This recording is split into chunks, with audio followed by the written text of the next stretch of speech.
आजकल आप किसी भी महफिल के अंदर बैठ जाएं, गीबत आम है। अब वो गर्ल्स की कोई पार्टी है या कोई बॉयज़ की, हर जगह भी यही है। इवन जहाँ तक कि मैंने इतने पढ़े लिखे लोग भी देखे हैं, जिनका दीनदार लोग भी हैं, हर कोई गीबत में मुब्तला है। और ये इतना बड़ा गुनाह है कि इंसान की सारी नेकियां ज़ाया कर देता है। दुरूद पढ़ने वाले को क्या फ़ायदा? दुरूद पढ़ने वाले को अल्लाह ताला गीबत से भी महफूज रखता है। अच्छा, नेक्स्ट जो है वो नबी अलैहिस्सलातु वस्सलाम ने इरशाद फरमाया कि जो मेरा उम्मती मुझ पर कसरत से दुरूद पढ़ता है ना, जब जन्नत में दाखिल होने लगेगा ना, तो जन्नत के दरवाजे पे उसका और मेरा कांधा आपस में छू जाएंगे। जैसे मैंने लास्ट टाइम आपको पिछले दुरूद पाक वाले लेक्चर में बताया भी था, एक वाक़या दोबारा शेयर करता हूँ।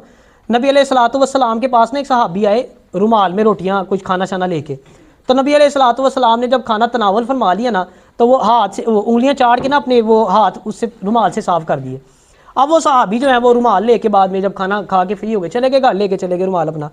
तो आप फरमाते हैं वो सहाबी के एक दफ़ा मेरे घर ना मेहमान आए कुछ, कहते मैं उसी रुमाल के अंदर खाना लेके ना तो उनके आगे रखा। वो रुमाल कहते बहुत ज़्यादा गंदा था, धोने वाला आया था। तो कहते मेहमान ने मुझे कहा कि यार रुमाल इतना गंदा आया है, इसको धो ही लो तुम। कहते आपको पता है पहले ज़माने में घरों में ही तंदूर लगे होते थे, और साथ ही तंदूर था। कहते मैंने रुमाल उठाया, तंदूर के अंदर फेंक दिया।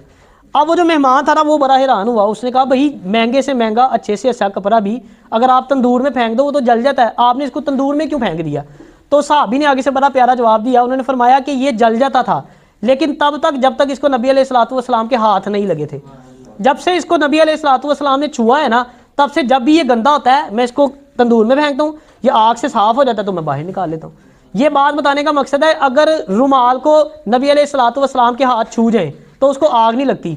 अगर उम्मती के साथ आपका कांधा मुबारक छू जाए, उसको जहन्नम की आग लगेगी कि नहीं लगेगी? कभी भी नहीं लगेगी। जो दूध पाक पड़ता है ना, उसके लिए नज़ा का वक्त भी जो है ना आसान हो जाता है। ये नज़ा का जो वक्त है ना, जो जिस वक्त जान निकलती है, बड़ा ही तकलीफ दा अमल होता है।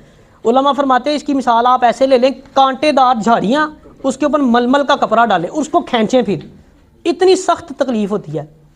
और जो दरूद पढ़ने वाला होगा अल्लाह पाक उसको इस तकलीफ से भी महफूज रखेगा। यानी मरते वक्त भी उसकी जब जान निकलेगी ना, अल्लाह ताला उसके लिए आसानियाँ पैदा करेगा।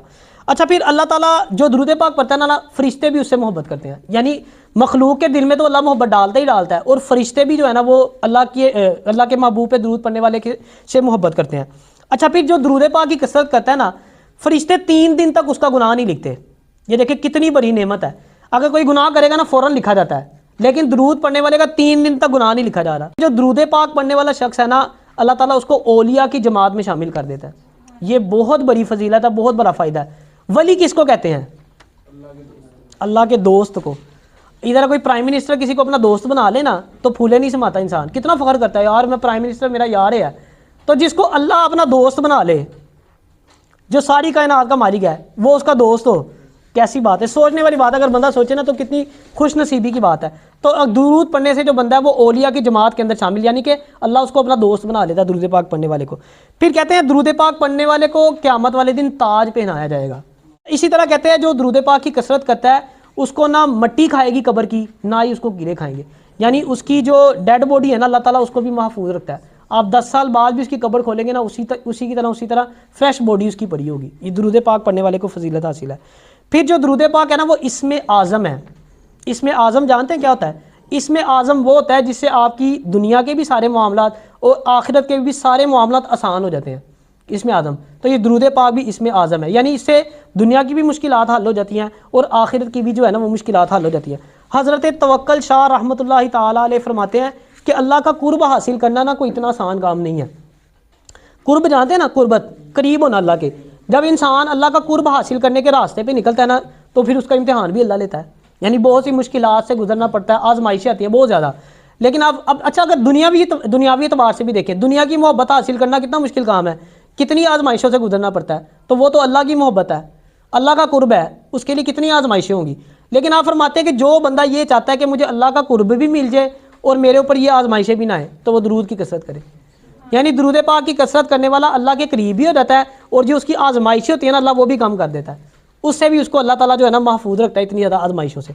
अच्छा, इसी तरह हज़रत तवक्कल शाह रहमतुल्लाहि ताला अलैह मज़ीद फरमाते हैं कि जब आसमान से बलाएँ उतरती हैं ना ज़मीन के ऊपर, तो वो बलाएँ जब लोगों के घरों का रुख करती हैं, तो आप फरमाते हैं कि जब दरूद पढ़ने वाले के घर की तरफ जाती है ना बलाएँ, तो उसके घर का ना फरिश्तों ने हसार किया होता है, उसको क्या कहते हैं, वो घेरा होता है। इर्द गिर्द सारे फरिश्ते खड़े होते हैं, वो उस तक, उसके घर वालों तक, अहले खाना तक जो है ना, वो किसी भी मुसीबत को पहुंचने नहीं देते, कोई भी बला उसके घर तक नहीं पहुंचती। अच्छा, मजीद फरमाते हैं कि ना सिर्फ वो और उसके घर वाले, बल्कि उसके सारे मोहल्लेदार, उसकी पूरी सोसाइटी, अल्लाह उस दरूद पढ़ने वाले की बरकत से सबको इन बलाओं से महफूज रखता है। किसने बड़ा प्यारा जुमला बोला ना, कहता है कि हथ कार वाल ते दिल यार वाल, यानी आप काम कर रहे हो अपने सारे, लेकिन आपका दिल जो है वो उधर ही है।